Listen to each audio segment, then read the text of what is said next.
Now that 2018 is almost upon us, I feel now is the perfect time to look back at my favorite games of the year.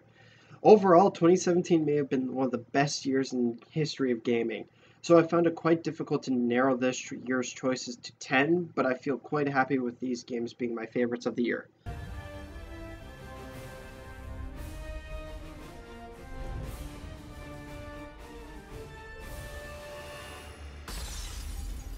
South Park The Stick of Truth was a funny and great game, but The Fractured But Whole managed to top that in almost every category.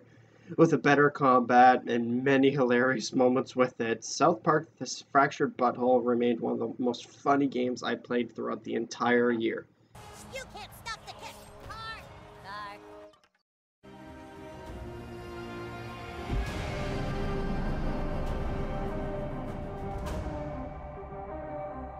Ancient Egypt remains still one of the best open worlds I explored this year, along with some of the best characters and plot that the Assassin's Creed series has seen in a long time.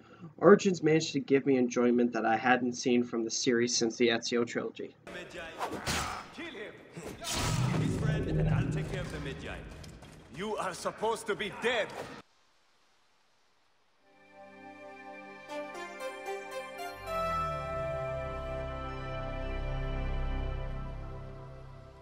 First of all, props goes to Nintendo for adding two fantastic games to some of their most popular franchises. For Mario, they managed to reinvent how the hero plumber can attack or take over other beings and become a frog with just his hat. The worlds were also just wonderful to explore, adding more into a Mario journey that will surely be remembered.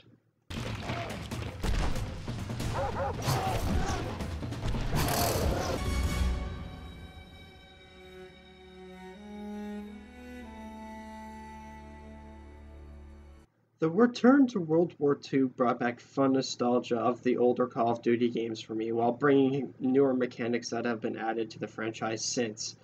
It's been a while since I've been coming back continuously to a Call of Duty game for its multiplayer like World War II has, but World War II has also managed to give me hope for the series in the future.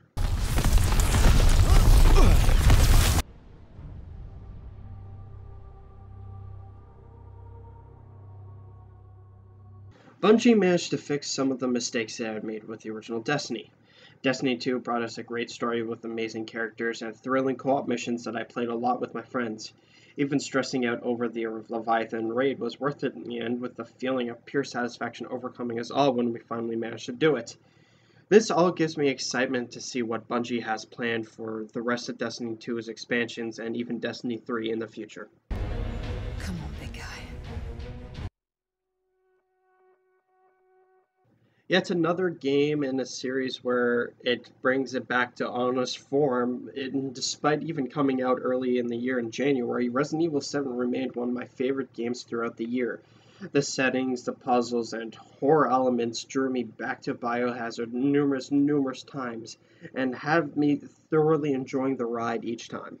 Bitch wasn't no good if it hit him! Yeah.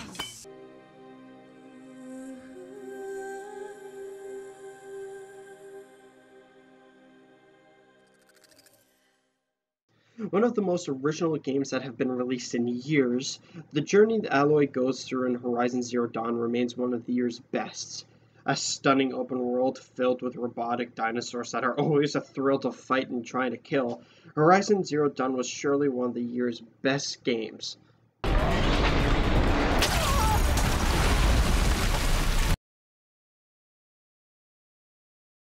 Killing Nazis has never been this fun. Add that to the game's colorful characters and emotional storyline, and you have my favorite shooter of 2017. I went into this game loving the last game, but this one blew me away with its amazing storyline that kept me invested the whole way through, even having me beg for more once I was finished with it.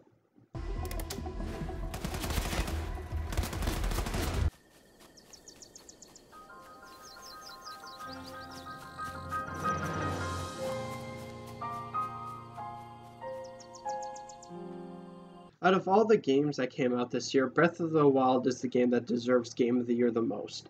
Its open world may be one of the best ever to explore, and the story even has an emotional punch to it. Everywhere you go, there is something to do or someone to fight. It truly may be a perfect game and deserves to be high on my list. Even with the high praise of probably Game of the Year, to me, Zelda isn't my favorite game of the year.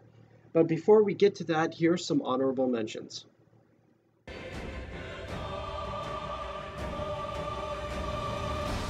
A brawl is surely brewing. Here goes.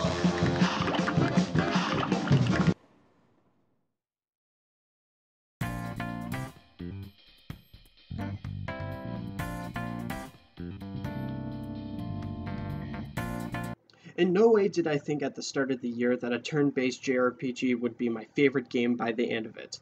However, Persona 5 managed to steal my heart. The story and characters were ones that I fell in love with, and the palaces were just pure fun to explore.